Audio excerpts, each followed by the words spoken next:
মুখ্য নির্বাচন আধিকারিকের আবেদনের প্রেক্ষাপটে জাতীয় নির্বাচন কমিশন কি শুনানির মেয়াদ বাড়াতে পারে? যখন এই প্রশ্ন ঘুরপাক খাচ্ছে তখন এদিনও বিভিন্ন জায়গায় চলছে এসআইআর এর শুনানি, উঠে আসছে হয়রানির অভিযোগ। অন্যদিকে এসআইআর এর নথি হিসেবে ডোমিসাইল সার্টিফিকেট গ্রহণ করার নির্দেশ ঘিরে রাজনৈতিক তরজা তুঙ্গে।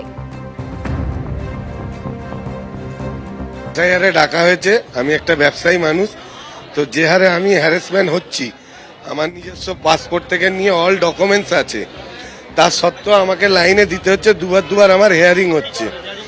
হেয়ারিং কারণ একটাই, আমার বাবার সঙ্গে আমার নাকি নাম ম্যাচ হচ্ছে না। এখানে নোটিশ দিয়েছে, আমার কাছে পুরো প্রমাণ সহ ডকুমেন্টস আছে। আমি বুঝতে পারছি না কমিশনাররা কি করছে। স্পেলিং একটা, হিন্দি স্পেলিং সামান্য ডিফারেন্স হতেই পারে সে ইংরাজির জন্য, সেটার জন্য আমাদেরকে বারবার যে এই হেয়ারিংয়ে ডাকা হচ্ছে। আমার আজকে হাটের দিন, মেটিয়াবুরুজে আপনারা সবাই জানেন কাপড়ের ব্যবসায়ী, আমরা গার্মেন্টস নিয়ে আমাদের ব্যবসা।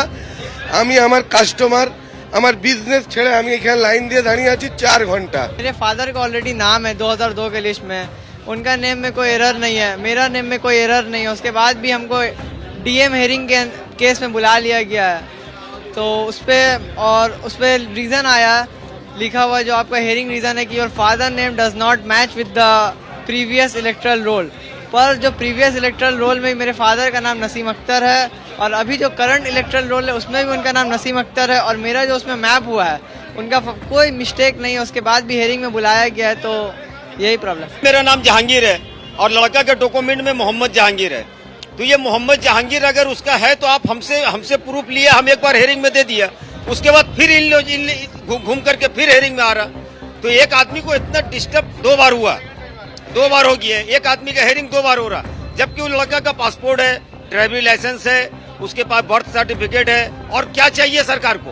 एसआईआर गलत चीज नहीं है, एसआईआर होता है और होता रहेगा, संविधान में है, लेकिन ऐसा इस तरीके से एसआईआर कभी नहीं होता है।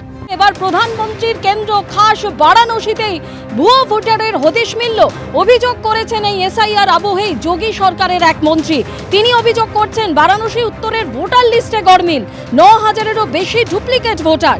এসআইআরে লক্ষাধিক নাম বাদ না গেলে ডুপ্লিকেট ভোটারের সংখ্যা দ্বিগুণ হতো, দাবি উত্তরপ্রদেশের মন্ত্রী বিজেপি বিধায়ক রবীন্দ্র জয়সওয়ালের। জেলা নির্বাচনী আধিকারিকের দপ্তরে অভিযোগ বিজেপি বিধায়কের। আমরা গত কয়েক মাস ধরে দেখেছি যে এসআইআর পর্বে শুধু এ রাজ্যই নয়, অন্যান্য রাজ্যেও কিন্তু এই ধরনের অভিযোগ আমরা পেয়েছি যে একাধিক ভুয়ো ভোটারের নাম উঠে এসেছে। আর এবার যোগী সরকারের এক মন্ত্রী তিনি অভিযোগ করলেন প্রধানমন্ত্রীর কেন্দ্র খাস বারাণসীতেই ভুয়ো ভোটারের অভিযোগ উঠল, এবং এই অভিযোগ করলেন যোগী সরকারেরই এক মন্ত্রী, তার নাম রবীন্দ্র জয়সওয়াল, যিনি উত্তরপ্রদেশের মন্ত্রী এবং বিজেপি বিধায়ক।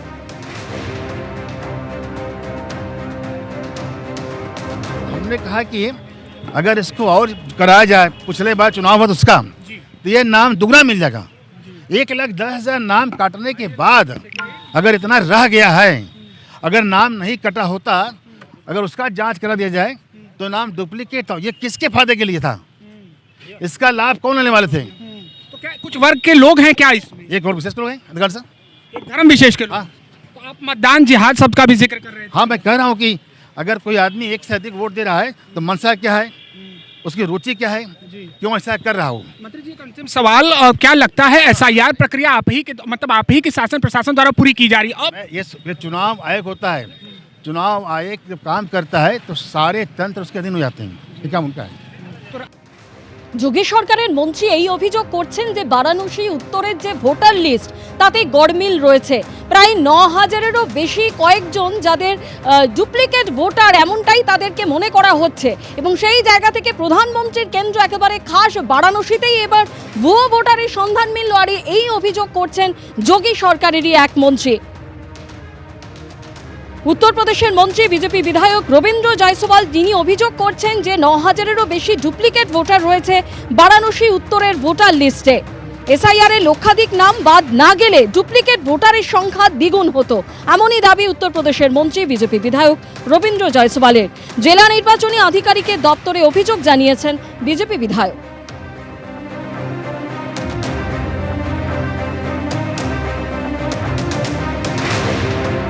এসআইআর আবহে বিস্ফোরক অভিযোগ যোগী সরকারের মন্ত্রীর, প্রধানমন্ত্রীর কেন্দ্র খাস বারাণসীতেই ভুয়ো ভোটার। 9,000-এরও বেশি ডুপ্লিকেট ভোটার বারাণসী উত্তরের ভোটার লিস্টে গড়মিলের অভিযোগ করছেন যোগী সরকারের মন্ত্রী রবীন্দ্র জয়সওয়াল।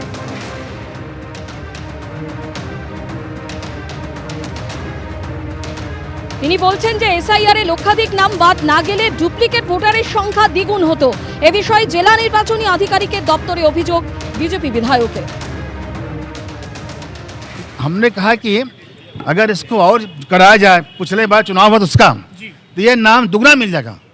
1,10,000 नाम काटने के बाद अगर इतना रह गया है, अगर नाम नहीं कटा होता, अगर उसका जांच करा दिया जाए तो नाम डुप्लीकेट था। ये किसके फायदे के लिए था? इसका लाभ कौन लेने वाले थे? तो क्या कुछ वर्ग के लोग हैं क्या इसमें? एक और विशेष लोग हैं अधिकार सर। एक धर्म विशेष के लोग? हाँ। तो आप मतदान जिहाद सबका भी जिक्र कर रहे थे। हाँ, मैं कह रहा हूँ कि अगर कोई आदमी एक से अधिक वोट दे रहा है तो मंशा क्या है, उसकी रुचि क्या है, क्यों ऐसा कर रहा हो। मंत्री जी, एक अंतिम सवाल, क्या लगता है एसआईआर प्रक्रिया आप ही के मतलब आप ही के शासन प्रशासन द्वारा पूरी की जा रही है? अब ये चुनाव आयोग होता है, चुनाव आयोग जब काम करता है तो सारे तंत्र उसके अधीन हो जाते हैं। ये काम उनका है। তৃণমূল মুখপাত্র অরূপ চক্রবর্তী এই মুহূর্তে টেলিফোনে আমাদের সঙ্গে রয়েছেন। অরূপদা, আপনি শুনলেন একেবারে যোগী সরকারের মন্ত্রী, তিনি অভিযোগ করছেন প্রধানমন্ত্রীর কেন্দ্র খাস বারাণসীতে ভুয়ো ভোটারের অভিযোগ করছেন তিনি। দেখুন, আমাদের বলতে হচ্ছে না, বিজেপি নিজেই স্বীকার করছে। কারণ গতবার আপনারা দেখেছেন নরেন্দ্র মোদীর যে মার্জিন ছিল 6 লাখেরও বেশি, সেই মার্জিন এবার 1,30,000-এ নেমে এসছে। এবং যদি চুয়াচুরি ভোট চুরি না করতো নির্বাচন কমিশন, তাহলে হয়তো খোদ দেশের প্রধানমন্ত্রী বেনারস থেকে হেরে যেতেন। আজকে যোগী সরকারের মোদী যেটা বলছেন, এটা তো কদিন আগেই সাংবাদিক বৈঠকে বিরোধী ইন্ডিয়ান নেতারা প্রমাণ করে দিয়েছেন। এই যে বাবা রামকমল দাস, এই যে বলা হচ্ছে একজন ওই লজিক্যাল ডিসক্রিপেন্সি রচিরা দিয়ে 6 জনের যদি বেশি সন্তান হয় তাদেরকে লাইনে দাঁড় করাচ্ছে উত্তরপ্রদেশের বেনারসে। বাবা সন্ত রামকমল দাস, তিনি একটি মন্দিরের ইনচার্জ। তার 57 জন ছেলে, 57 জন ছেলের বড় ছেলের বয়স তার বয়সের থেকে বেশি, আর ছোট ছেলের বয়স 17 বছর। তো এই যদি একটা মানুষের 57 জন সন্তান হয়ে থাকে, যেটা সাংবাদিক বৈঠকে বিরোধীরা আমরা বারবার বলেছি, এইরকম ভুরি ভুরি উদাহরণ, এই duplicate voter, double entry, triple entry, অন্য রাজ্য থেকে ভোটার এনে ভোটের ঠিক আগে আগে তুলিয়ে দেওয়া, সামগ্রিকভাবে চূড়ান্ত নৈরাজ্যের উদাহরণ রেখেছে উত্তরপ্রদেশ। এবং এই ঘটনা না ঘটলে উত্তরপ্রদেশে তো এমনিতেই বিজেপির এবার লোকসভায় ভরাডুবি করে 80টা আসনের মধ্যে 48টা আসন বিরোধী জোট পেয়েছে।